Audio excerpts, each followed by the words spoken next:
U men tomonga vahshiylarcha yurib kelardi. Qo'rqmasdan ko'zlariga tik boqdim. Oldimga kelganda qo'lidagi jism bilan yuzimga qattiq zarba berdi. Men yiqildim, tiz cho'kib qoldim va xotirjam kuldim. Sen kimsan o'zi? Hayvon, bizlardan nima xohlaysan deb gazab bilan baqirdim. U esa indamay yana do'pposlashda davom etdi. Bir muncha vaqtdan keyin charchab qoldi. Qo'lidagi narsani yerga tashladi va shunday dedi: "Oligingni ham, tirigingni ham hech kim topolmaydi. Qochishni xayolingga ham keltirma, baribir uddalay olmaysan. Agar kimdir qochishga harakat qilsa, shu yerda hammani oldida eng og'ir qiynoq bilan azoblanadi. Meni o'ldir iltimos deb yolvoradi, lekin o'ldirmayman. Qiynoqni yanada kuchaytiraman. Hozir esa qisqacha film ko'rasanlar, olib kel qochoqni" deb baqirdi. Tashqaridan to'rtta bahaybat kishi bir nimjon yigitni sudrab kelishdi. Arqonni oyoq qo'llariga alohida bog'lashdi va tort tomonga torta boshladi.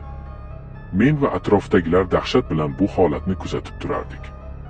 U bahaybatlar qattiq harakat qilsa katta daraxtni ildizi bilan ko'chirib olishga kuchi yetardi. Bu nimjon yigitni osongina ikkiga bo'lib tashlashdi. Hamma yer qon.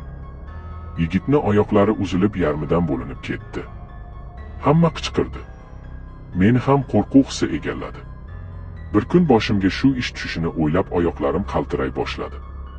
Vahshiylardan biri meni oldimga kelib, "Ertaga seni navbating bo'lishi mumkin" dedi sovuq jilmayib. Men indamadim. Ular ketishdi, qochish rejasini tuza boshladim. Yordam uchun bironta sherik kerak edi. Lekin ko'rinishidan ulardan hech birini jur'ati yetmasdi. Hamma qo'rqib qolgan. Ularga qochsak ham qochmasak ham baribir o'ldirishadi deb ko'p harakat qilishim samarasiz ketmadi.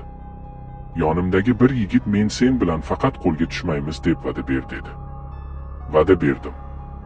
U bilan mukammal reja tuzdik. Reja shundan iborat edi: ular yo'q vaqtda qo'lu oyoqni bo'shatamiz va hammani ozod qilib, xuddiki bir kishi qochib ketganday qilib ko'rsatamiz. Vahshiylardan birinchi kelgani vahimaga tushadi va qolganini chaqirishga ketmoqchi bo'lganda hamma birdaniga unga tashlanadi.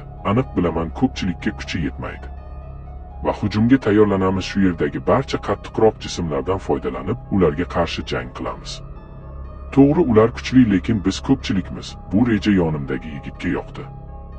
Reja haqida u yonidagiga aytdi. Shunday qilib meni rejamdan hamma xabardor bo'ldi. Lekin oramizdan bir sotqin chiqib, barcha rejani chippakka chiqardi.